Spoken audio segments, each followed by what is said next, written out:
Welcome back to the jankiest setup on YouTube that I always have to just kind of throw together and hope that I get it okay every time I go to film one of these videos. So welcome to the Binge Store episode 4, I suppose I should actually say. This is where I go to an Amazon return store, also known as a bin store. You tend to have more than just Amazon stuff there, yada yada yada. Everything that you're going to see in this video, I paid exactly $3 for. So we have 10 items and let's get right into it. This first one is kind of odd.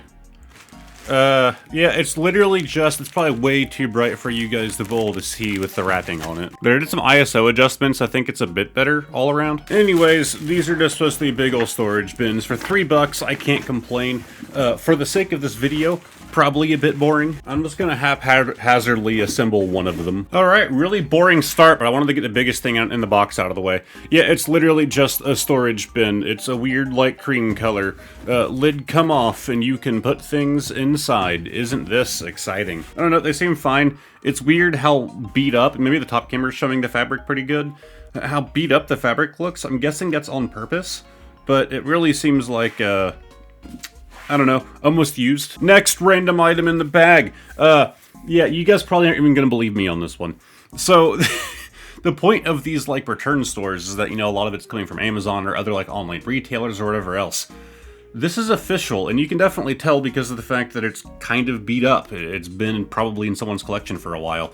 I feel like this was more of an eBay purchase that had, like, a shipping issue and somehow ended up there. But I did not expect to see this inside of a bin at the store. I was just going through and I saw like Mario Kart, and you tend to find a lot of just trash there.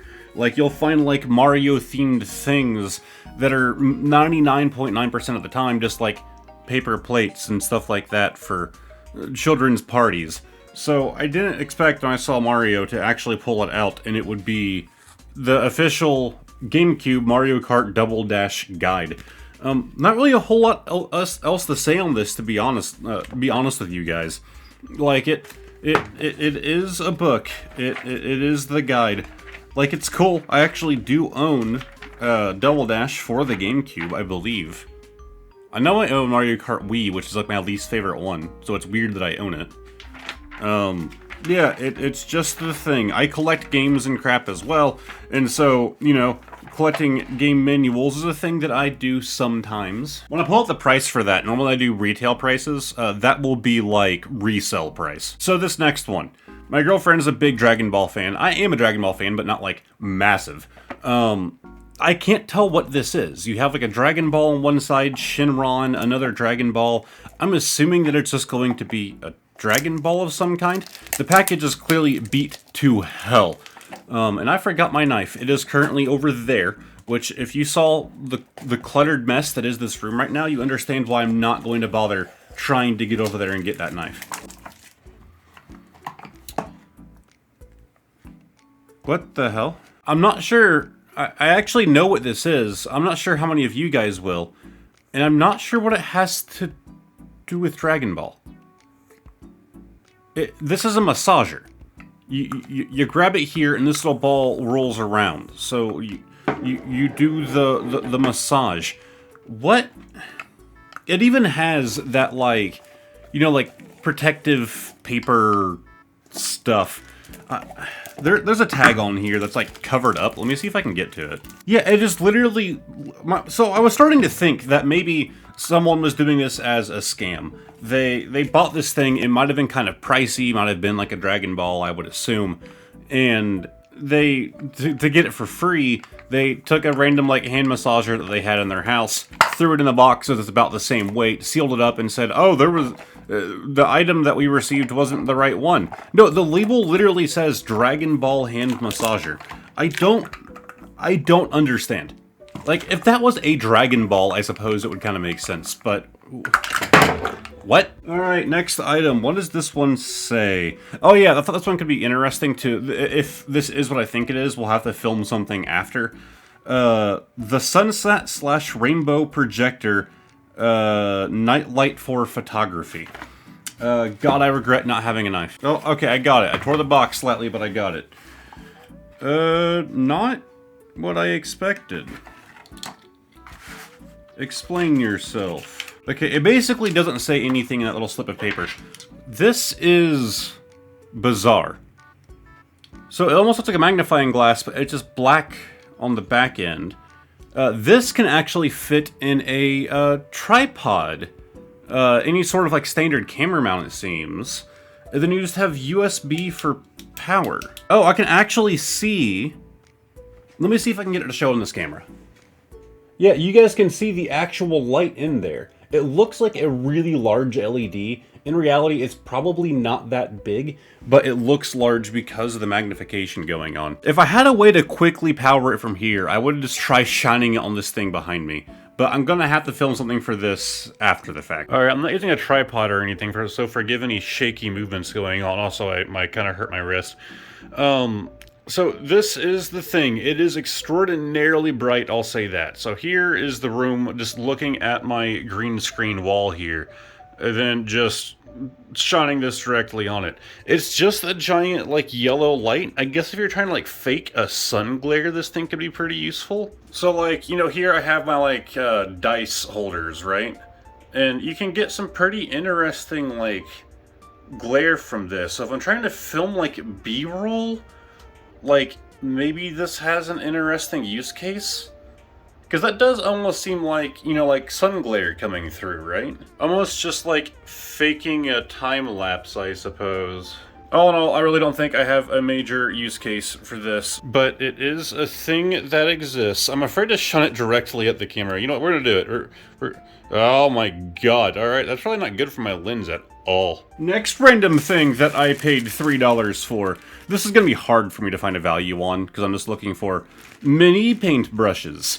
That's all this is. It's a bunch... Okay, there's a hole in the bottom of the bag. It's a bunch of the same paintbrush. I don't need these. My girlfriend does. My girlfriend does a bunch of art stuff, and she does a lot with resin. And part of the issue is if she wants to actually kind of paint with the resin itself before it, you know, starts hardening, it'll destroy whatever paintbrush that she uses. I figured $3 for probably like, what, 200 of these things? Like, not a bad deal. She has a bunch of things that she can just use once and throw away and not worry about it. Alright, here we have another thing that I should use a knife on. This is one of my favorite things in this series, even though not a single time has it panned out for us. It is completely blank. There is nothing on this box indicating what could be inside. I hear metal. I find these little dumb mystery things to be a fun thing to do for these videos. But at the same time, it's never panned out. That doesn't mean that I'm gonna stop doing it. I know that one day we're gonna strike gold. Okay. A piece of metal with a screw in it. More hardware. What are you?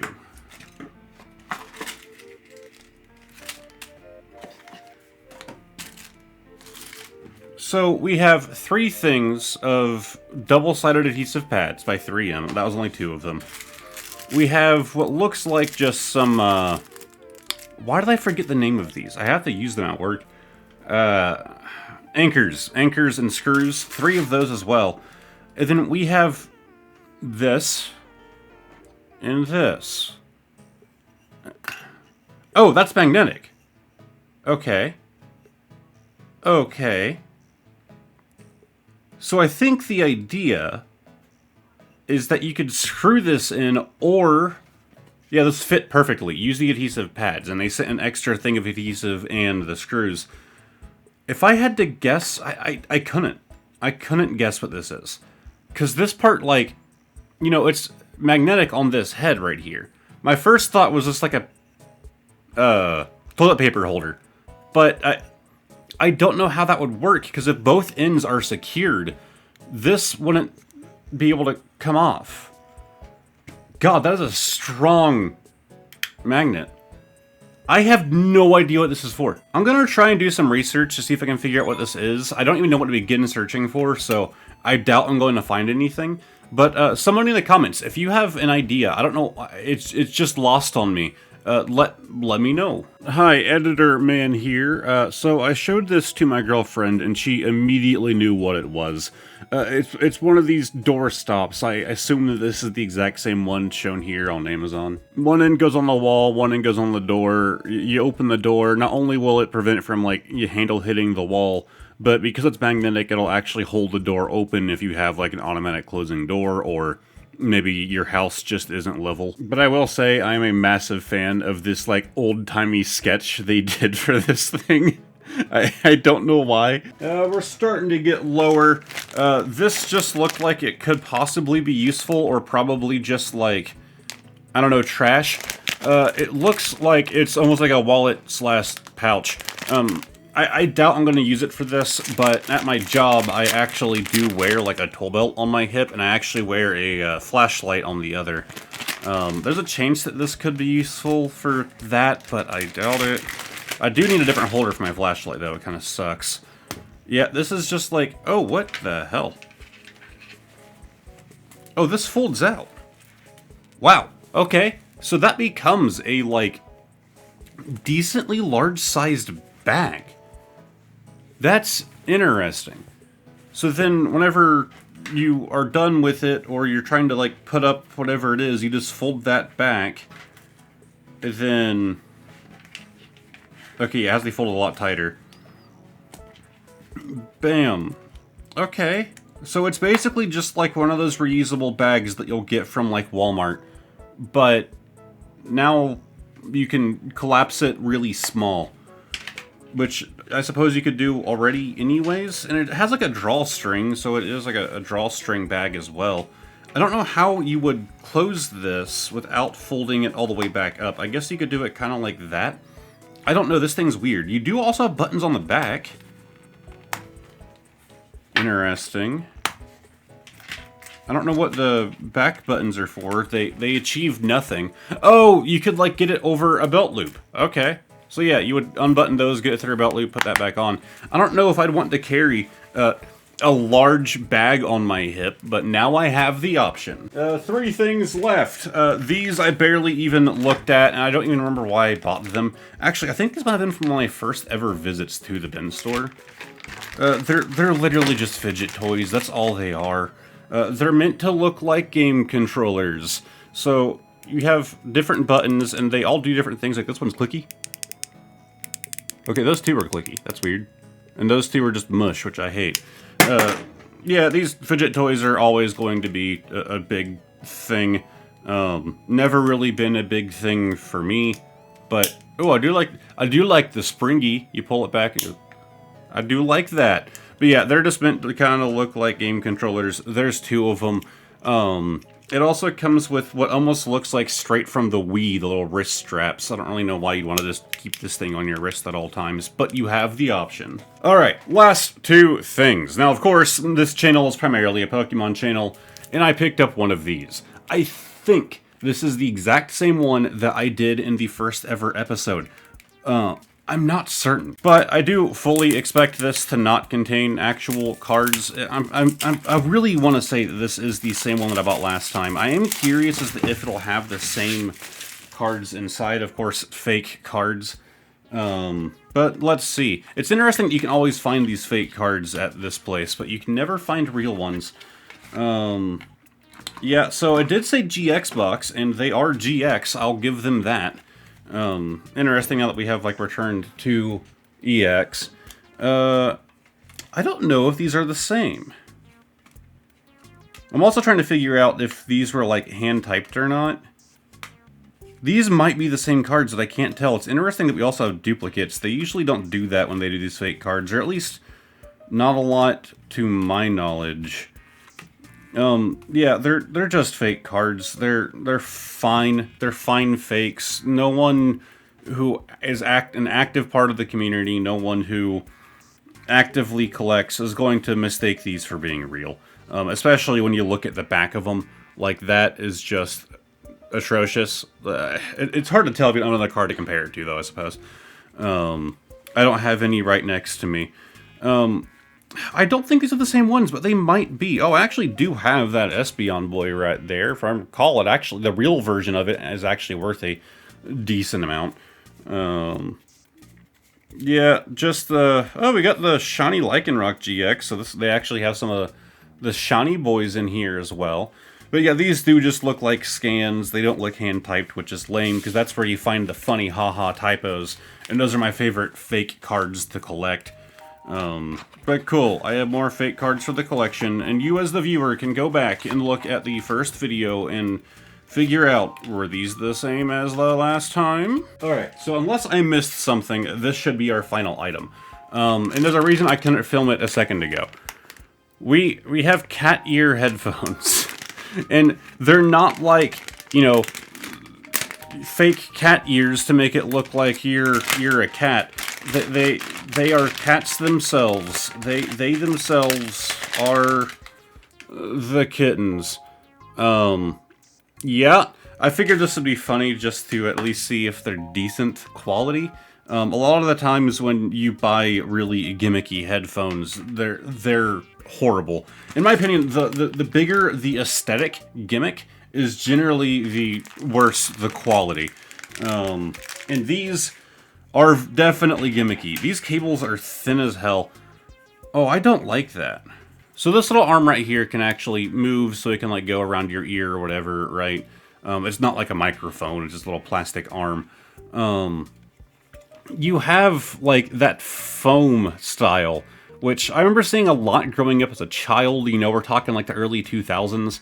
You would have this like foam kind of press against your ear stuff. Actually, one of my like first ever pairs of headphones was like that. I didn't have earbuds. In fact, earbuds were, I think, still like a kind of newer thing, at least as far as being able to buy them for a decent amount, like for cheap enough.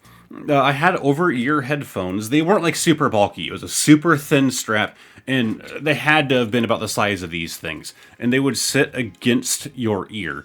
So you literally had foam. Got a phone call there. You would literally have foam pressed up against your ear. As a kid, I was cool with it, and maybe a lot of people around that time were as well. I don't think I would like that a whole lot anymore. But now I get to try them out. My top camera is my phone, so I need to take my phone. Oh no. I recently got a new phone. This new phone is my first one where they removed the aux cable, where you don't have an aux port. So I'm going to have to use an adapter that's in my car. Alright, I got my little dongle on. I hate it. I hate that they're getting rid of the aux ports. I literally bought this phone specifically because it could still take SD cards, because they're getting rid of that too. And this is the Galaxy Note 20 Ultra. It was the last Note phone that could actually take SD cards. So this doesn't appear to be labeled in any way which ear is which. So I guess you just kind of put them on and hope that the sound balancing is done correctly. I was watching a Linus Tech Tips video while I was getting all this set up. The second I plugged it in, it started auto-playing the video, and oh, that was awful. Holy God. This is honestly nostalgia for me, because these are so bad. I'm listening to a song by Rise Against, one of my favorite bands. And I listened to them a lot growing up as well. And back when I had those old headphones, I also had a CD player. I know, I'm old.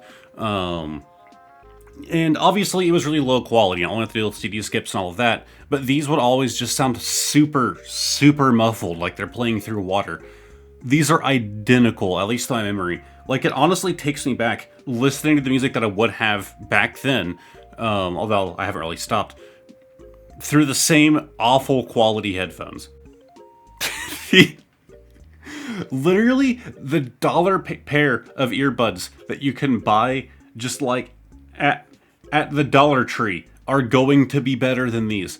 Like, I can't, I'm not even like an audiophile, by the way, in case you're wondering. Yeah, I like music, and I have to do some audio stuff in order for this channel to work. Hell, this probably sounds awful right now. I don't even know. I didn't test it out properly with this setup with the mic distance and all that. Okay, I just found a random playlist from The Relaxed Movement on YouTube that claims to be royalty-free music.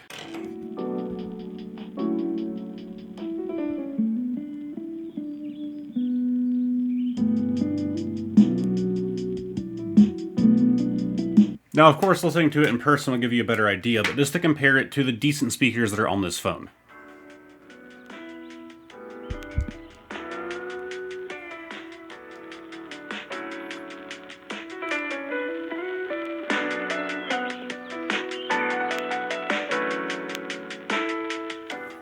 Okay, so obviously that song also has like a filter over it to make it sound a bit more like record player like, I suppose. Probably not the best example, but either is trying to let you know what these sound like via a microphone, via Audacity, via upload to YouTube. Obviously it's not going to work all that well either any way you go about it. But yeah, if you were wondering, yes, they are trash. I wonder, yeah, those just come off super easy. So there goes the cat. I forgot I don't have a top camera right now. That is the tiny little driver for this thing. And it is what you would expect. It's basically built into the back of it because it is just blasting the sound next to your ear, not into your ear. If we take the foam off, yeah, that is just super cheap plastic. I will say the actual driver is larger than I expected it to be. I will give it that. But there is, with the foam removed, which for a time period I also had to deal with because the foam doesn't always last forever when you're a destructive child.